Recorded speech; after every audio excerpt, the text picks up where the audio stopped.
சுயதரிசனம் பகுதி 2. அப்பா எங்கே? உங்களுக்கு இந்த கதை பிடித்திருந்தால் இது போன்ற மற்ற கதைகளை கேட்பதற்கும் நோட்டிஃபிகேஷன்ஸ் வருவதற்கும் பெல் ஐகானை பிரஸ் செய்து சப்ஸ்கிரைப் செய்யவும். நன்றி. கவருக்குள்ளிருந்து அந்த உருக்கத்தை காகிதத்தை பத்திரிகை ஆசிரியர் தோரணையில் கையில் எடுத்து எத்தனை பக்கங்கள் என்று அறிய அவன் கடைசி தாளை நீக்கி பார்க்கிறான். அதில் பக்க எண் எதுவும் இல்லை. அந்த காகிதங்கள் அனைத்தும் ஒரு நோட்டு புத்தகத்திலிருந்து பித்தெடுக்கப்பட்டிருந்ததால் ஓரத்தில் ஒழுங்கற்ற பிசிறுகளுடன் இருக்கின்றன. அவற்றில் சில பக்கங்களில் பென்சிலாலும் சில பக்கங்களில் பேனாவாலும் தீர்க்கமான சிந்தனையோடு மனசில் ஊறிவரும் தெளிவு மிகுந்த கருத்துகளானதால் அடித்தல் திருத்தல் ஏதுமின்றி எழுதப்பட்டிருக்கிறது. அவற்றை ஒரே மூச்சில் படித்துவிட வேண்டும் என்ற ஆர்வம் இருந்தும் ஆபீஸில் அதற்கு நேரமில்லாது வேலை குவிந்திருப்பதால் அந்த கடிதத்தை பத்திரமாக மடித்து தன் கைப்பையில் வைத்துக் கொள்கிறான் சிவராமன். அதை பைக்குள் வைக்கும் முன் அந்த கடிதம் எங்கிருந்து வந்திருக்கிறது என்று அறிய உரையையும் கடிதத்தையும் திருப்பி திருப்பி பார்க்கிறான். அனுப்பியோர் விலாசம் ஏதும் அதில் இல்லை. எனினும் தபால் முத்திரையிலிருந்து அக்கடிதம் புதுடில்லியிலிருந்து வந்திருப்பதைக் கண்டு ஒரு வினாடி பிரமித்து விழிக்கிறான் சிவராமன். இந்த அப்பா என்ன துணிச்சலோடு இவ்வளவு தூரம் சொல்லாமல் கொள்ளாமல் ஓடிப்போயிருக்கிறார் என்று எண்ணிய போது கள்ளங்கபடு அறியாத அந்த அப்பாவி உள்ளம் இந்த வாழ்க்கையில் எந்த அளவுக்கு நொந்து போயிருக்கும் என்ற அறிவில் விளையாத மனத்தில் சுரந்த உணர்வில் அவனது கண்கள் கலங்குகின்றன. அந்த வினாடி அவன் தனது தந்தையின் அந்த அசட்டு பிராமணரின் தாடிமழிக்காது நரைத்த ரோமக்கட்டை அடர்ந்த முன்பல் விழுந்த அம்மைத்தழும்புகள் நிறைந்த மாறுகண் பார்வையோடு கூடிய கரிய முகவிலாசத்தை கற்பனை செய்து கண்ணெதிரே காண்கிறான். கணபதி சாஸ்திரிகள் போன மாசம் அமாவாசைக்கு அடுத்த நாள் திடீரென்று காணாமல் போய்விட்டார். முதல் 2 நாட்கள் அவரது குடும்பத்தினர் என்றால் வேறு யார்? அவரது 2 பிள்ளைகளான சிவராமனும் மணியும் தான்.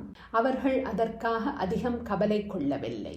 4-5 சாஸ்திரிகளோடு அவர் காஞ்சிபுரம் போயிருப்பதாக யாரோ சொல்ல கேட்டு, போகிற மனுஷர் ஆத்திலே வந்து ஒரு வார்த்தை சொல்லிட்டு போகப்படாதோ, நினைச்சப்போ வரதும் போறதும் இது என்ன சத்திரமா சாவடியா என்று மொறுமொறுவென அவரை திட்டி தீர்த்து கொண்டிருந்தாள் அவரது மாட்டுப்பெண் ராஜம். ஆனால் சில நாட்களுக்கு பிறகு அந்த 4 சாஸ்திரிகளும் திரும்பி வந்து கணபதி சாஸ்திரிகள் தங்களுடன் வரவில்லை என்று தெரிவித்த அந்த நிமிஷமே ராஜம் ஒரு வினாடி திகைத்து அந்த திகைப்புக்கு பின்னர் அவரை திட்டுவதை நிறுத்தி கொண்டாள். எங்கே போயிருப்பார் என்று தனக்குத்தானே புலம்பிக் கொண்டாள்.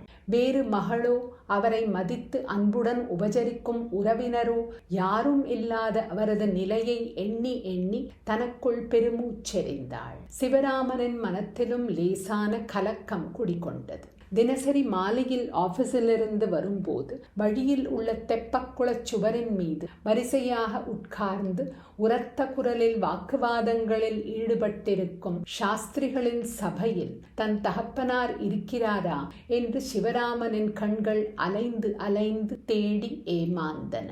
அவனுக்கு தெரியுமா, ஊரில் இருக்கும் போது கூட அந்த கூட்டத்திலிருந்து ஒதுங்கி தனித்தே அவர் நிற்பார் என்பது.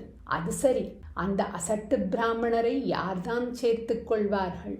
நாளுக்கு நாள் தன் தந்தையின் மீது அவர் என்ன ஆனாரோ, எங்கே நிற்கிறாரோ, அல்லது வேறு ஏதாவது என்று எண்ணி எண்ணி அவர் பால் தன் மனத்துக்குள் ஒரு ரகசியமான ஏக்கம் மிகுந்து கனப்பதை அவன் உணர ஆரம்பித்தான். எனினும் அது பற்றி வெளிப்படையாக விசாரிக்கவோ பேசவோ அவன் வெட்கப்பட்டான்.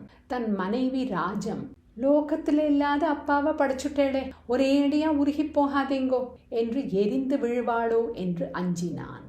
தன் தம்பியும் தன்னைப் போலவே உள்ளூர அப்பாவுக்காக ஏங்குகிறானோ, அல்லது அந்த அசட்டுக்கிழம் எங்கே தொலைந்தால் என்ன என்று அசட்டையாக இருக்கிறானோ என்று அறிய முடியாமல் தவித்தான். அப்படி அசட்டையாக இருந்தால் அது மகாபாவம் என்று தோன்றியது. சின்ன வயசில் என்ன, இப்போது கூடத்தான் அவரை அப்பா என்று சொல்லிக் கொள்ளவே தானும் தன் தம்பியும் வெட்கப்பட்ட நிகழ்ச்சிகள் எல்லாம் அவன் நினைவுக்கு வந்தன. இந்த கேட்புலி உங்களுக்கு பிடித்திருந்தால் லைக் செய்யவும், சப்ஸ்கிரைப் செய்யவும், ஷேர் செய்யவும். உங்கள் கருத்துக்களை கமெண்ட் செக்ஷனில் பகிரவும். நன்றி.